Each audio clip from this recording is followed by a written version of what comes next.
proficiently. That's exactly what I use. I didn't write TOEFL, I didn't write GRE, I didn't write IELTS. And so basically that's it. And you Hi, welcome and welcome back to my channel. If you're new here, hello and welcome. My name is Linda, and on this channel I share information about nursing abroad, getting jobs abroad, remote job opportunities worldwide. So if you're interested in any of those, be sure to subscribe and hit the bell icon so that anytime I come out with any of my videos, you'll be able to see it on time. And for my returning subscribers, thank you so much. Today's video is fully packed because we have a guest that will be talking about how to get admission in US universities with fully funded scholarships. Okay, Fredrick, you have the floor. Tell us about yourself. Hi, I'm glad to be here, and thank you for choosing to watch this video. My name is Fredrick, originally from Ghana, and I'm currently in the United States pursuing Masters in Public Administration at the University of Kentucky. I actually had my first Masters from Ohio University, so this is my second Master's degree. And I also do part-time YouTube. I work with the Kentucky Transportation Center as well. So basically, that's all about me. Okay, so thank you so very much for I really appreciate your taking your time to be in this channel today. So when did you move to the US? I mean, like, have you been in the US for a long time? You said this is your second master's you're doing, so it's Yeah, possible you have been for a while. yeah. So So I when did came to the US exactly in August 2019 to start my first master's at Ohio University. That's interesting. Okay, let's just get into the meat and the potatoes of this video. Yeah. So can you just share with us like how to get admission in a US university? Like I would want it to be a step-by-step guide so that anybody that watched this video will be able to know exactly what to do from now. Like give us examples of universities that people can apply to now or maybe sometime this year.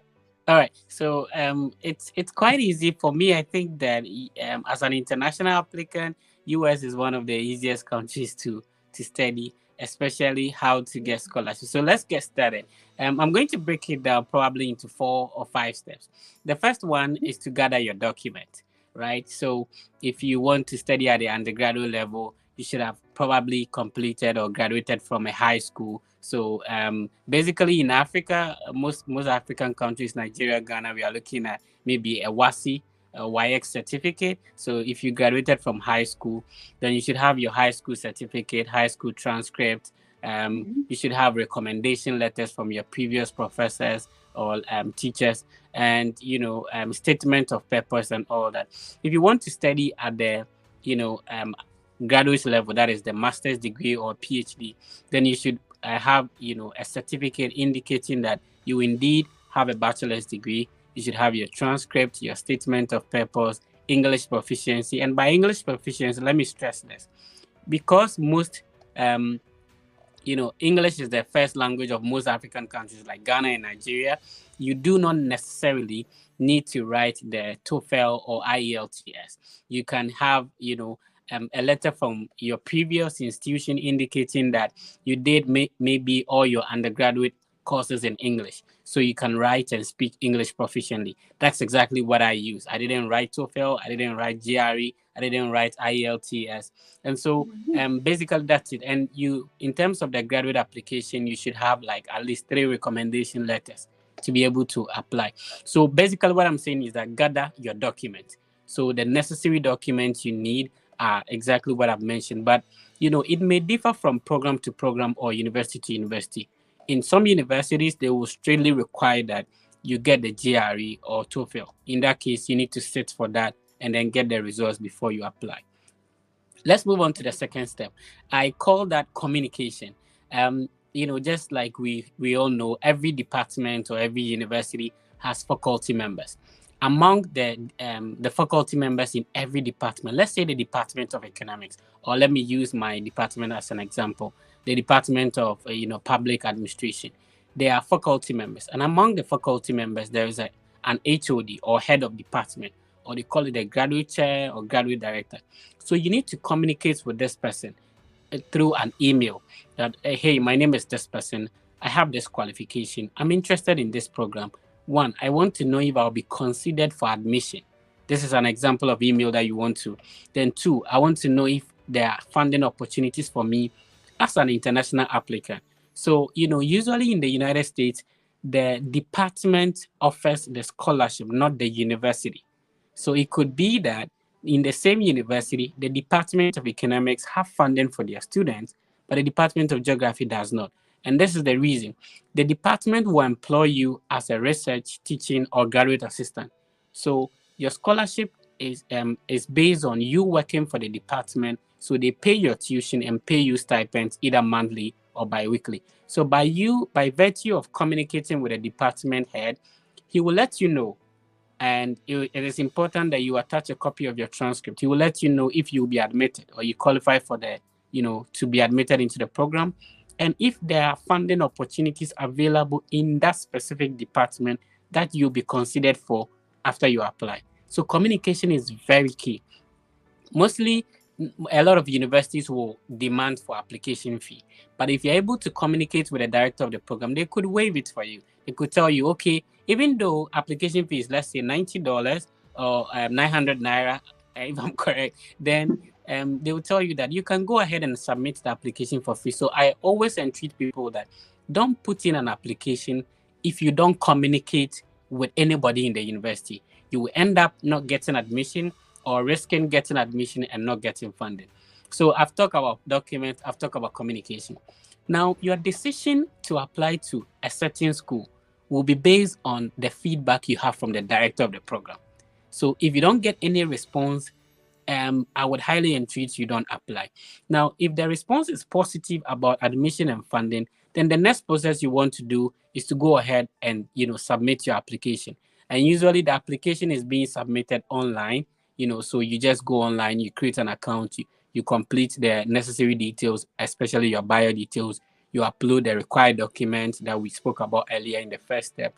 And then, if there's application fee involved, you submit and pay. But if it is being waived, which of course there are a lot of universities, if you check on my channel, I have like 30 universities that are waiving application fee. So you go ahead and submit it. Now you wait for admission notice. So usually the admission notice will come with the scholarship notice, because the department you are being admitted into is employing you. They will let you know you've been awarded a teaching assistantship a position, or research or graduate assistantship position. So once you get that, then the next step you have to follow is to work on your visa application process. So it's quite easy.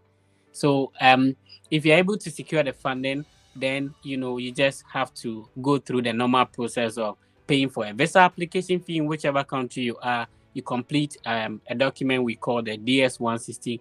Then you schedule an appointment. You go for your visa interview. Once you get your visa, all that you need is plane ticket. Here you are. You're coming to the US.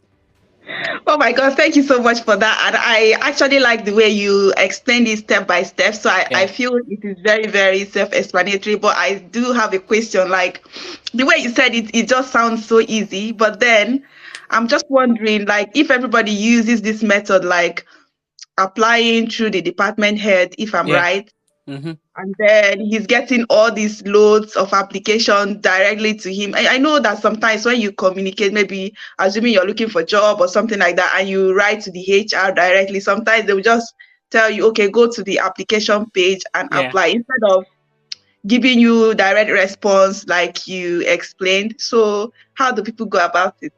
So one step I left out intentionally was how to search for the universities. So in the US, most important, I think the US has more universities than any other country. There are actually 50 states, and every state has a lot of universities. So technically, every university has a number of people they are actually considering for admission, and not everybody is applying for the same program, right? So in that case, you don't want to put your eggs in one basket. So usually I advise people that don't just apply to only one university. To increase your chances of gaining admission, please look at 2, 3, or even 4 universities, right? So in terms of the search for the university, normally Google will be your best friend.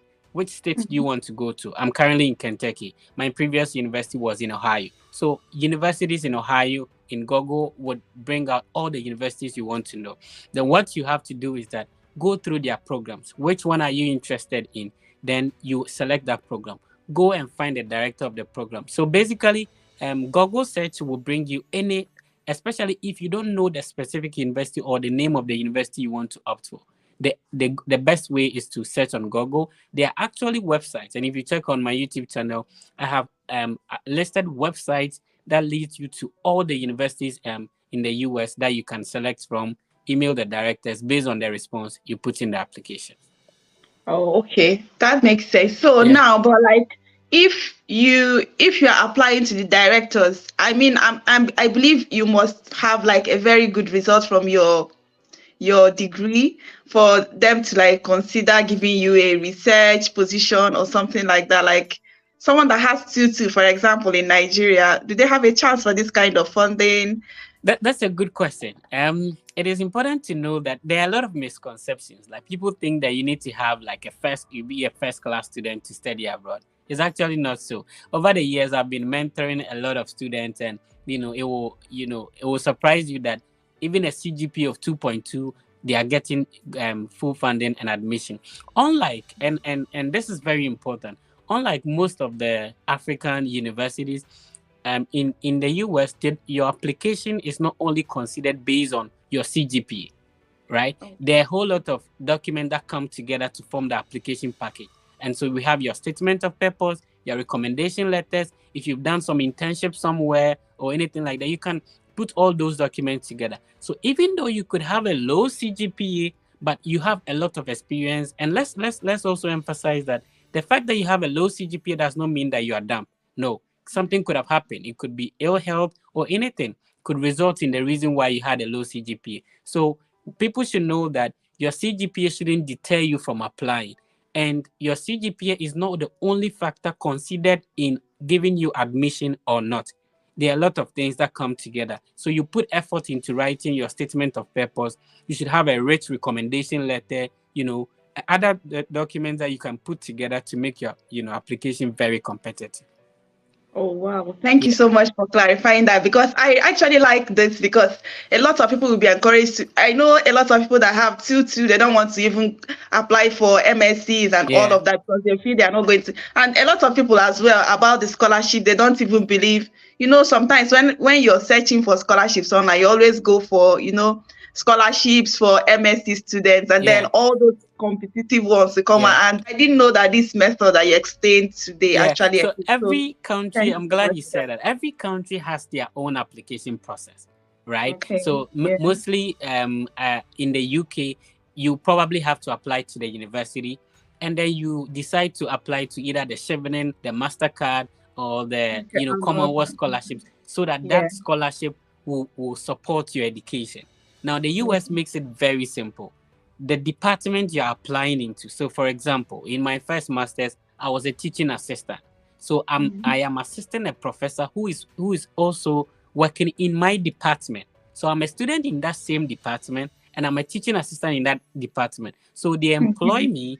It makes it easier. So I don't have to go and search for external scholarships to support my education. I'm being Yeah. supported by the same department I got admission into. And in most cases, that's the case. So it's either you're a research graduate or teaching assistant. Currently, I serve as a research assistant in the university I'm working. So it makes it Mhm. easier for the scholarship. And if you don't communicate, that's where there's a problem. You need to communicate Mhm. to know that's the department, and not every department has such positions. Very important. Not every department employs students as a teaching or research assistant. So if your department has it, and how do you know? Either from the website or you communicate with the director of the program. Very important. Thank you. This is very, very explicit. He has a lot of resources, like he mentioned in his channel. You should definitely check him out. Let me know what you think about this video in the comment section. Do you have any questions for him? And before we just go, can you tell us the application deadline? Like, I know so many schools in the UK, they are no longer accepting applications Yeah. now. And is it the same with the US? This is a good question. So mostly in Africa, that we have only one admission cycle. That is in the fall semester. Now the interesting thing is that over here they admit almost every year. And I tell people that at any point in time that you wake up and you're like, I want to apply for school, there's a school to apply to. So in the US, they have the normal semester, which is the main semester for admission, which is the fall semester. It begins in August. So usually most universities begin the application in the previous year. So August 2022 will be the fall semester. However, a lot of universities, you have to start application somewhere January 2021, December 2021, January 2022, sorry, December 2021, February, March. And there's also a summer semester. So the summer semester technically begins in May, and they also have the application cycle. However, not every university or program admit every year. This is very important. So some programs or universities, you can only be admitted into the fall semester, which begins in August. And mostly the applications are still ongoing. Some of them have closed. Now there's also a spring semester, which begins in January. And so most important, most especially after the COVID-19, a lot of people couldn't come, in the fall semester. So a lot of people came, got admission and funding into the spring semester, which begins in January. There's also the summer semester, just like I spoke about. So you have opportunity to apply for fall. If you miss it, you have opportunity to apply for spring. If you miss it, you have a opportunity to apply for summer. So at any point in time that you wake up, that you feel like, okay, I want to study in the US, please, there's always opportunity for you to apply. Let me talk about one important thing. A lot of people are limited by resources. They do not have the money to pay for application fees. Some of the application fees, I admit, are ridiculous. You could sometimes have $50, $100, even though it might not be much, but if you convert it to your local currency, that's a lot of money. So at any point in time, there are universities that are waiving application fee. If you check my Twitter handle, if you check on my YouTube channel, I share a lot I currently have a series that I'm running. Universities that you don't need an application fee to apply to. However, when you gain admission, you get funding as well. I call it the effective series. You don't need any application fee. All you need is to get your document.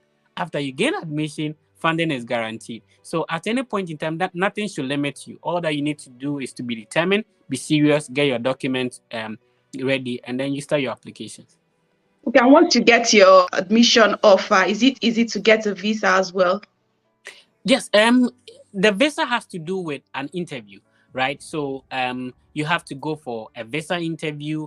After you've gained admission, you get a document we call I-20. Then you prepare for the interview. So it depends on your ability to prepare very well for the interview. You have to avoid simple mistakes in your documentation. We call the DS-160, and also be able to articulate and show that indeed you're a student, that you qualify for the visa. So that's one challenge that a lot of people have.